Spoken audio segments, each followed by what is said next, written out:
मैं नीरज कांत त्यागी octal electronic factory Dehradun से आया हूँ। आज के सम्मानित वरिष्ठ अध्यक्ष, उपाध्यक्ष, अध्यक्ष अभी आए नहीं, उपाध्यक्ष तिवारी जी, मंच पर आसीन सभी उपाध्यक्ष, हमारे कोषाध्यक्ष तिवारी जी, सभी सम्मानित साथियों, जगह जगह से आए हुए सभी को इस वर्किंग कमेटी में साधुवाद, धन्यवाद, हार्दिक अभिनंदन। साथियों, मेरे साथी ने काफी कुछ बताया। फेडरेशन की स्थिति हम लोगों की, कहीं अगर हम अध्यक्ष जी की ओर देखते हैं तो हमें दिखाई देती है कि बहुत हाई लेवल पर हम इस ट्रेड यूनियन को कर रहे हैं, लेकिन जब अध्यक्ष जी के बाद वापिस किसी और पाते हैं तो जीरो की स्थिति में हम। ये बात हमें कोई गुरेज नहीं इस मंच से कहने में कि कहीं भी हमें ये नहीं नजर आता कि अगर कोई लेटर दूसरी फेडरेशन का आया तो उसका जवाब हम किससे ले और कहां से ले। बहुत बढ़िया, बहुत बढ़िया। ये स्थिति हमारी बड़ी दयनीय है, क्योंकि अगर अध्यक्ष जी से बात ना हो, और अध्यक्ष जी का सभी को मेरे ख्याल से व्यवहार भी पता है, थोड़ा करते हैं तो कड़वे भी हैं, और कड़वापन उनका झेलना हम लोगों के लिए कई बार मैदान छोड़ने के बराबर हो जाता है, क्योंकि वे बहुत ज्यादा कर देते हैं। उस चक्कर में फिर डर लगता है कि यार फोन करें ना करें, लेकिन उसके बाद हमें कोई दिखाई नहीं देता। अब मेरे साथी ने पे पैकेज की बात करी, हम 7 कॉर्पोरेशन में बांट दिए, 41 ऑर्डिनेंस फैक्ट्री थी, 7 डीपीयू में बांट दिए। 7 डीपीयू के बाद जो भी स्थितियां चली वो चलते चलते यहां तक पहुंच गई। साथियों, मैं आपको बताऊं कि सबसे पहली मीटिंग आईओएल देहरादून में हुई। आपको बताऊं कि कल मेरे ख्याल से कानपुर में भी है, और 3 तारीख को आईओएल देहरादून में मीटिंग हुई। आप लोगों के आशीर्वाद से वहां पर ट्रेड यूनियन करते हैं तो सब कुछ नजरें रखनी पड़ती है कि क्या चला है, क्या हुआ है, क्या नहीं हुआ है। आपकी स्थिति में बताऊं, आपकी खून पसीने की कमाई को कैसे उड़ाया जाता है। डीएफयू की मीटिंग हुई, 7 सीएमडी और 7 डायरेक्टर एचआर को इनवाइट किया गया। दिल्ली हेडक्वार्टर के जितने भी हमारे डीएफयू से संबंधित जितने भी डिपार्टमेंट थे सब इनवाइट किए गए। और आपको आज देहरादून में मैं बताऊं कि ताज होटल से लेकर होटल इजाद तक उनके लिए बुक किए गए, जो एक कमरे की कीमत 40-50 हजार रुपए थी। उन्हें बुक करने के बाद साथियों मीटिंग की जाती है। सबसे पहले तो मैं अपनी फेडरेशन को ही बताना चाहता हूं कि हमारे लिए दुर्भाग्य की बात क्या हो रही है कि हम और फेडरेशनों से भी अलग हट करके चल रहे हैं, जबकि आपको पता है कि इस स्थिति को झेलने के लिए थोड़ा सा कुछ नहीं है, आरटीआई तक इस फेडरेशन को लगानी पड़ी कि हमारे अध्यक्ष जी ने कहीं साइन नहीं मारे, कुछ नहीं करे, लेकिन उसके लिए खामियां नीचे जो ग्राउंड लेवल पर काम करता है उस व्यक्ति को झेलना पड़ा है। क्योंकि एक अफवाह फैलाई गई पूरे हिंदुस्तान के अंदर कि आईएनडी डेवलप और इंटेक ने समझौता कर लिया, जबकि कहीं समझौता नहीं हुआ था। ये सबको पता है, हमें पता है, लेकिन हम सफाई देते देते हार गए, जिसका नतीजा हमें वर्ष कमेटियों में भुगतना पड़ा। सेम स्थिति वही आज फिर हो गई है। अभी आपके सामने 3-4 सीडरा, पीपीएमएस, एआईडीएफ तीनों इकट्ठे एक सर्कुलर जारी कर देते हैं। अगर देहरादून के अंदर कोई मीटिंग थी तो देहरादून की मीटिंग का अपोजिशन करने के लिए, उसका विरोध करने के लिए 3 फेडरेशनों का एक सर्कुलर जारी हो जाता है। हम अपनी फेडरेशन के सभी नेताओं से संपर्क किए हुए थे कि आप भी इसमें जल्दी करो, क्योंकि ये अफवाह फैलाने में कोई देरी नहीं करते। चलो ठीक है, देर आए दुरुस्त आए। 2 दिन के बाद हमारी फेडरेशन ने भी उसमें स्टैंड लिया, लेकिन स्थितियां उस 2 दिन के अंदर कितनी बिगड़ जाती है कि ये जो हम लोग ग्राउंड लेवल पर काम करते हैं हमें पता होता है कि क्या स्थितियां बनती है वहां पर।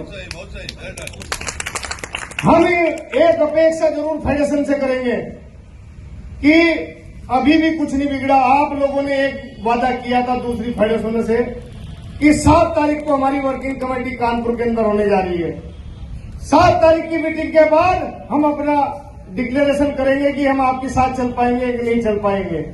आपका डिसीजन बिल्कुल सर माथे पे, क्योंकि पिछली बार हमारी अफवाह फैलाई गई, उसके लिए उन्हें झटका देना भी जरूरी था। उनके दिमाग में एक चीज आई कि ये फिर कुछ करेंगे, ये फिर मिलेंगे, कुछ गड़बड़ करेंगे। लेकिन अब स्थिति ये है कि इस बार अगर कोई झटका लिया तो झटके के साथ साथ में लगने में ही फायदा मिलेगा। जो एज ए ट्रेड यूनियन में नीचे के माहौल की बात कर रहा हूं, जो फैक्ट्री लेवल को हम लोगों को फेस करना पड़ता है, क्योंकि आगे आने वाले प्रोग्राम भी होंगे। उस स्थिति को मैं आपके सामने अवगत कराऊं। आपको 3 तारीख को देहरादून के अंदर बैठक थी। सर मैं अंदर की बात बता सकता हूं, आपकी जब मीटिंग में वहां पर हो रहा था, आपकी कोई भी फेडरेशन वहां पर मौजूद नहीं थी, कोई सिडरा नहीं थी।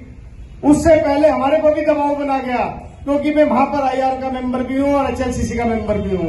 हमारे पर बहुत दबाव बना गया कि आप केवल एक बार वार्ता करने आ जाओ।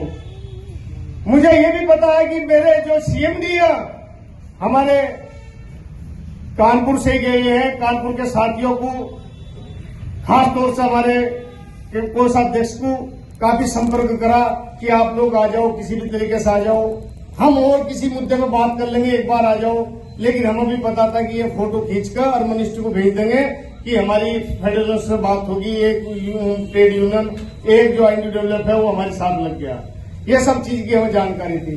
साथियों उसमें एक एक पॉइंट जो भी वहां पर एचआर डायरेक्टर ने रखा, सीएमडीओ ने रखा, उस पॉइंट पर एक पर इतना मंथन किया गया कि कोई भी सबको न पता था कि रक्षा मंत्री तक ये मिनट्स जाने हैं। तो ऐसे मिनट्स देने हैं हमें बनाकर, जिससे हम कारपोरेशन के लिए ये कहें कि देखो हमारे कारपोरेशन में जाने के लिए सब लोग तैयार हैं। एक एक पॉइंट को ऐसे बताया गया कि अगर किसी ने कुछ बोल दिया तो उसका गलत नहीं, ये पॉइंट बिल्कुल नोट ना करो, ये इसका अर्थ ये नहीं, ये कर लो। मतलब आप लोग इस बात को, स्थिति को समझते हो कि आज की डेट में जो हिंदुस्तान के अंदर ओनर्स फैक्ट्रियों का कारपोरेशन है, टोटल सीएमडी, आपको पता है कि आज की डेट में कोई भी आई ऑफिस नहीं बनाया जा रहा। अभी एनटीपीसी का डायरेक्टर फाइनेंस हमें दे दिया। आप लोग ज्यादा दिन नहीं जिंदा रह सकते। आप लोगों के सामने स्थिति सीधी है कि किसी भी डिपार्टमेंट का, पीएसयू का, फलाना स्केल का आदमी होगा और वो आप अभी देख रहे होंगे कि मेरे यहाँ तो फिर एक वैकेंसी निकली हुई है सीएमडी की। 1 जून से नया सीएमडी मेरे यहाँ बैठना है। उसमें ये नहीं है कि आपको आई ऑफिस ही दिया जाएगा, ओनर्स फैक्ट्री का पुराना अधिकारी दिया जाएगा। उसमें किसी भी डिपार्टमेंट का, बेल का, एचएल का, किसी भी डिपार्टमेंट का आपको सीएमडी ले जाकर बैठा दिया जाएगा। हो सकता है कि हमारे अधिकारी हम लोगों को जानते हैं कि ये किस लेवल पर क्या काम करते हैं, लेकिन जो बाहर का आदमी बैठेगा वो हमारे लिए घातक होगा। इस बात को हमें ध्यान रखना है और इस बात को ध्यान रखते हुए हमारी फेडरेशन से, खास तौर से अपनी फेडरेशन से अनुरोध है कि फेडरेशन आज की डेट में एकजुटता का परिचय दे। हम लोग तो आपके सामने बच्चे हैं, हम बहुत छोटे हैं आपसे, लेकिन आपको स्थितियां चेंज करनी पड़ेगी। ये सच्चाई की बात है कि आज आप वर्किंग कमेटी कर लो, इससे अगली फिर वर्किंग कमेटी कर लो, लेकिन आपको स्थितियां चेंज करनी पड़ेगी। आपको जो 90% का आप ले रहे हो कि रिटायरी की कोई दिक्कत नहीं। रिटायरी का एक लाभ तो जरूर होता है कि जब मीटिंग के अंदर जाता है कुछ भी बोलता कोई दिक्कत नहीं, लेकिन झेलना उसे पड़ता है जो वर्किंग है। लेकिन एक अनुरोध फेडरेशन से ये भी करूंगा मैं कि आप 90-10 का रेशो चेंज कर दो। आप 10% रिटायरी रह लो हमारे साथ और 90% हमें कम से कम वर्किंग कमेटी वालों को आकर ले जाओगे तो कम से कम जो झेल रहा है, जो अपनी बात रख रहा है, जिसे लोगों को फाइट करना पड़ रहा है, वो कम से कम अपनी बात तो रख सके लोगों के बीच में। हम लोगों के सामने एक स्थिति है, आपको हो सकता है कि मेरी बात बहुत बुरी लगा, अगर आप चेहरे से देखो तो टोटल हमारे रिटायरी बैठ जाते हैं। हमें कोई दिक्कत नहीं है, हमारे बुजुर्ग हो, सम्मानित हो, बिल्कुल सम्मानित हो। ऐसा नहीं होता कि घर में बुढ़े को अगर बुढ़ा बिल्कुल खत्म हो गया तो उससे उठाकर दूसरा बुढ़ा ले आओगे, ऐसा नहीं होता। आप बिल्कुल सम्मानित व्यक्ति हो, उस सम्मान के साथ हम एक जरूर अनुरोध करेंगे एज इस मंच के माध्यम से कि इस रेशो को चेंज कर लो तो हमें बहुत लाभ मिलेगा। लाभ मिलेगा तो फेडरेशन, आप क्या कर रहे हो कि यहाँ पर ही सब कुछ बांटा जा रहा है, नीचे ग्राउंड लेवल पर लेकर के आओगे तो ट्रेड यूनियनों को ये दिखाई देगा कि कहने लगा कि यार हमारे साथ है कि अगर एक आज नीरज त्यागी अगर आज यहाँ से बोल रहा है तो कम से कम किसी ओहदे के साथ बोल रहा है, एक जिम्मेदारी के साथ बोल रहा है। हमारे लोगों को यही नहीं पता कि मैं क्या जिम्मेदारी निभा रहा हूँ, क्या कर रहा हूँ। तो आपसे एक अनुरोध जरूर करूंगा कि इस रेसों को भविष्य में बैठ कर मत देखो, झगड़ा बिल्कुल ना करें। जिस तरह की हमारी स्थितियां बनती है व्हाट्सएप पर, वैसे उस स्थिति को ना बनाए। बुजुर्ग हमारा बुजुर्ग ही रहेगा, लेकिन सम्मान के साथ बुजुर्ग को भी इतना चाहिए। बुजुर्ग का भी एक नाता बनता है, ये पीढ़ी है। अगर घर में पापा जी है तो पिताजी पर चार्ज आता है, और पिताजी है तो बेटे पर चार्ज आता है। इस चार्ज को ऐसा मत मानो कि जब तक मैं जाऊंगा नहीं तो जब तक बिल्कुल रहूंगा। इसे बड़े प्यार से अपने से सम्मान के तरीके से अपना कर ले और उसे हटाए। तो मैं आपसे अनुरोध करूंगा कि आपसे निवेदन है मेरा हाथ जोड़कर कि इस फेडरेशन को अगर बचाना है, क्योंकि हमारी स्थिति आप लगा लो इस बात को कि सिडरा, बीपीएमएस, एआईडीएफ सब एक है। मैं पिछले 4 साल से अपनी फैक्ट्री के अंदर फाइट करता हूं कि मेरे यहाँ से सारी यूनियन एक तरफ और अकेले अकेली लड़ती है। मेरे यहाँ से 9 सीटें हैं, 9 में से फिर भी हम 2-3 ले आते हैं कि अकेले होने के बावजूद भी। जबकि मैं भी अगली बार सोच रहा हूं कि निमंत्रण दे लूं एक आदमी की, एक तो आप मेरे साथ जब देख समस्या क्या होगा। मैं आपको बड़े समझ तरीके से कहना चाहता हूं कि हम बड़े नाजुक दौर से गुजर रहे हैं। इस नाजुक दौर के तहत क्योंकि इस चीज को हमें भुलाना चाहिएगा।